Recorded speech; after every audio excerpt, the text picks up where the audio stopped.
श्री शिवाय नमस्तुभ्यम।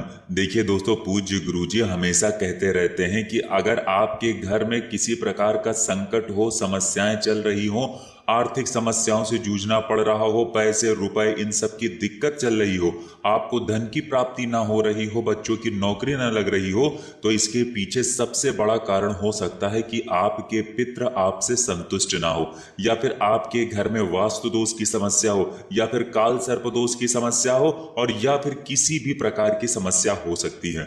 गुरुजी कहते हैं कि इन सारी समस्याओं को समाप्त करने के लिए आपको सिर्फ अमावस्या की तिथि में शिवलिंग के सामने एक फूल से एक ऐसा उपाय करना है जो आपके जीवन में चल रही इन सारी समस्याओं को समाप्त कर देगा। तो चलिए जानते हैं उस विशेष उपाय के बारे में, लेकिन उससे पहले एक प्रार्थना, अगर आप चैनल पर नए हैं तो कृपया चैनल को सब्सक्राइब अवश्य कर लें। देखिए, इस बार की ये जो अमावस्या की तिथि पड़ रही है, ये पूरे साल की पड़ने वाली अमावस्याओं में सबसे बड़ी तिथि होती है। पूज्य गुरुजी ने कहा कि आपको इस अमावस्या की तिथि में ये उपाय करने से बिल्कुल भी नहीं चूकना है।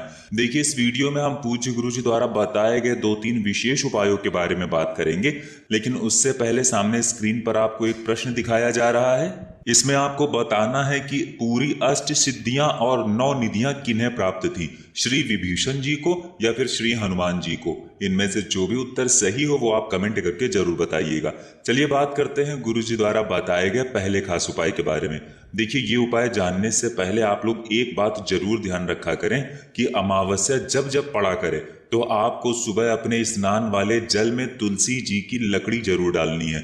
देखिए, तुलसी जी की लकड़ी अगर आपके पास है तो वो आप अपने स्नान वाले जल में घुमा लीजिए, और अगर नहीं है तो आप जो तुलसी का माला धारण किए हुए हैं उस माला को अपने स्नान वाले जल में डालकर घुमा लीजिए। आपको ये माला या फिर तुलसी की लकड़ी उस पानी में छोड़ना नहीं है, बल्कि पूरे पानी में बस घुमा लीजिए और फिर बाहर निकाल लीजिए, और फिर इसी तुलसी की डंडी से, इसी तुलसी की माला से बने हुए इस जल से आपको स्नान करना है। पूज्य गुरुजी कहते हैं कि हर महीने पड़ने वाली अमावस्या की शुरुआत आपको ऐसे ही करनी है। अब बात करते हैं गुरुजी के पहले उपाय के बारे में। देखिए, ये उपाय बहुत ही खास है और इस उपाय के लिए सबसे पहले आपको 1 लोटा जल ले लेना है। लोटा आप तांबे का ले लीजिए और जल आप अपने किचन से ले लीजिए। फिर इसी के साथ आपको ले लेना है सिर्फ 5 बेलपत्र। बेलपत्र अगर आपके पास नहीं है तो आप शिवलिंग के ऊपर चढ़ी हुई बेलपत्र को उठाकर जल से शुद्ध करके फिर उनका इस्तेमाल भी कर सकते हैं। बस आपको ध्यान रखना है कि बेलपत्र कहीं से भी कटी फटी नहीं होनी चाहिए, और बेलपत्र की डंडी के आखिर में जो डूट होती है, यानी जो डंठल होता है, वो भी नहीं होना चाहिए। अब ये 5 बेलपत्र और 1 लोटा जल लेकर आपको पहुंच जाना है शिवालय। पूज्य गुरुजी ने कहा कि ये उपाय आप शाम को प्रदोष काल के समय में भी कर सकते हैं, या फिर सुबह भी कर सकते हैं, और या फिर रात में भी कर सकते हैं। पूरे दिन में जब भी आपके पास टाइम हो तब आप शिवालय जाकर इस उपाय को कर लीजिए। देखिए, अब आप शिवलिंग के सामने बैठ जाइए। कोशिश करिएगा कि दक्षिण दिशा में बैठकर उत्तर दिशा की तरफ फेस कर लीजिए, लेकिन अगर शिवालय में भीड़ है तो फिर पूज्य गुरुजी कहते हैं कि ऐसी स्थिति में आप किसी भी दिशा में बैठकर शिवलिंग की पूजा प्रार्थना कर सकते हैं। देखिए, अब जो आप 5 बेलपत्र लेकर गए हैं उनमें से पहली बेलपत्र आप श्री गणेश जी वाले स्थान पर समर्पित कर देंगे और श्री शिवाय नमस्तुभ्यम मंत्र का स्मरण कर लेंगे। फिर इसके बाद जो आप 1 लोटा जल लेकर गए हैं उस जल से थोड़ा जल आप इस बेलपत्र के ऊपर समर्पित कर देंगे। फिर दूसरी बेलपत्र आप श्री कार्तिकेय जी वाले स्थान पर समर्पित कर देंगे और श्री शिवाय नमस्तुभ्यम मंत्र का स्मरण कर लेंगे।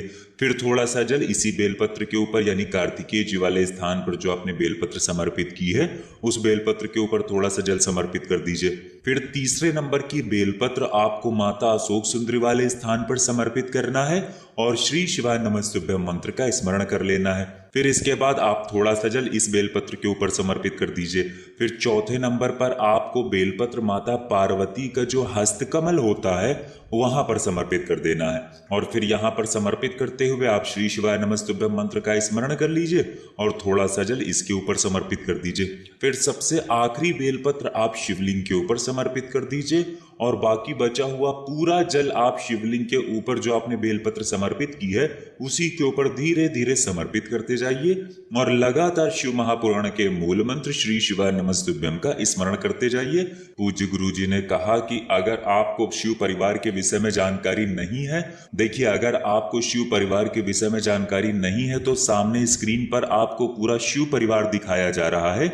इनमें से जो जो स्थान दिखाए जा रहे हैं जो स्थान श्री गणेश जी का दिखाया जा रहा है, जो श्री कार्तिकेय जी का दिखाया जा रहा है, जो माता अशोक सुंदरी का दिखाया जा रहा है, इन सारे स्थानों पर आपको एक एक बेलपत्र ऐसे ही समर्पित कर देनी है और फिर सबसे आखिर में शिवलिंग के ऊपर बेलपत्र समर्पित करके पूरा जल समर्पित कर देना है। पूज्य गुरुजी ने कहा कि इस उपाय को अगर हम लोग किसी भी विशेष तिथि में करते हैं, चाहे हम लोग अमावस्या की तिथि में कर लें या फिर प्रदोष की तिथि में कर लें या फिर मासिक शिवरात्रि में कर लें और या फिर सोमवार की अष्टमी में कर लें, किसी भी विशेष तिथि में अगर हम इस उपाय को करते हैं और महादेव से अपनी वो विशेष मनोकामना बोल देते हैं जिसके लिए हम लोग ये उपाय कर रहे हैं। देखिए, हो सकता है आप अपनी धन की समस्या को दूर करने के लिए ये उपाय कर रहे हो, या फिर आप अपने व्यापार को बढ़ाने के लिए ये उपाय कर रहे हो, या फिर आप अपने घर की समस्याओं को समाप्त करने के लिए ये उपाय कर रहे हो, और या फिर आप अपने जीवन में किसी भी प्रकार की मनोकामना को परिपूर्ण करने के लिए ये उपाय कर रहे हैं। तो पूज्य गुरुजी ने कहा कि आपको अपनी वो मनोकामना शिवलिंग के सामने बोलकर, यानी महादेव से बोलकर फिर वापस अपने घर आ जाना है। गुरुजी कहते हैं कि ये उपाय आप सिर्फ एक बार करिएगा और हमें जरूर बताइएगा कि आपकी वो मनोकामना परिपूर्ण हुई कि नहीं हुई। अब इसके बाद बात करते हैं पूज्य गुरुजी द्वारा बताए गए दूसरे खास उपाय के बारे में। देखिए, ये उपाय बहुत ही छोटा है और बहुत ही आसान है, लेकिन ये उपाय भी आपके जीवन से धन धान्य की समस्या को हमेशा के लिए समाप्त कर देगा तथा आपको भी सुख समृद्धि और वैभव की प्राप्ति होगी। इस उपाय के लिए आपको सिर्फ एक लोटा जल ले लेना है। लोटा आप तांबे का भी इस्तेमाल कर सकते हैं और स्टील का भी इस्तेमाल कर सकते हैं, या फिर आपके पास जिस भी धातु का लोटा हो उस लोटे को आप इस्तेमाल कर सकते हैं। फिर इसी के साथ आपको ले लेना है कनेर के पुष्प। अगर आपके पास कनेर का फूल है तो आप कनेर का फूल ले लीजिए, नहीं तो फिर आप सफेद रंग के किसी भी फूल का इस्तेमाल कर सकते हैं। पूज्य गुरुजी ने कहा कि आपको बस 5 फूल या 10 फूल या 7 फूल या 11 फूल, जितने फूल भी आपके पास उपलब्ध हो जाएं उतने फूल आपको ले लेने हैं। अगर कनेर का है तो वो ले लीजिए, या फिर गेंदे का है तो वो ले लीजिए, या फिर सफेद रंग का है तो वो ले लीजिए। अब सिर्फ ये 2 सामग्री लेकर आपको पहुंच जाना है शिवालय।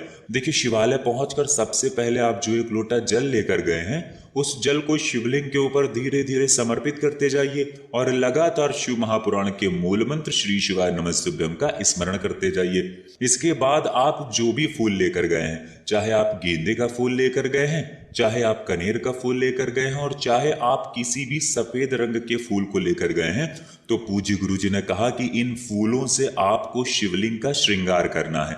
अगर आप 5 फूल, 7 फूल, 11 फूल, 15 फूल या 21 फूल, जितने भी अधिक से अधिक फूल लेकर आते हैं, तो गुरुजी कहते हैं उतना ही सुंदर श्रृंगार होता है।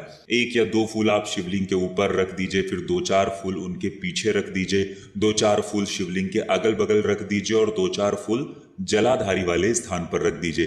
पूज्य गुरुजी कहते हैं इस तरह से हम लोग जब महादेव के सामने पूरे भाव से, पूरी श्रद्धा से फूलों से श्रृंगार करते हैं और फिर उसके बाद अपनी मनोकामना की पूर्ति के लिए महादेव से प्रार्थना करते हैं, तो हम आपको यकीन दिलाते हैं कि आपकी वो मनोकामना महादेव अवश्य ही परिपूर्ण करते हैं। तो दोस्तों, ये थे पूज्य गुरुजी द्वारा बताए गए कुछ बेहद खास उपाय। अगर आपको जानकारी अच्छी लगी हो तो वीडियो लाइक करिएगा। मिलते हैं फिर एक नए वीडियो के साथ। श्री शिवाय नमस्तुभ्यम।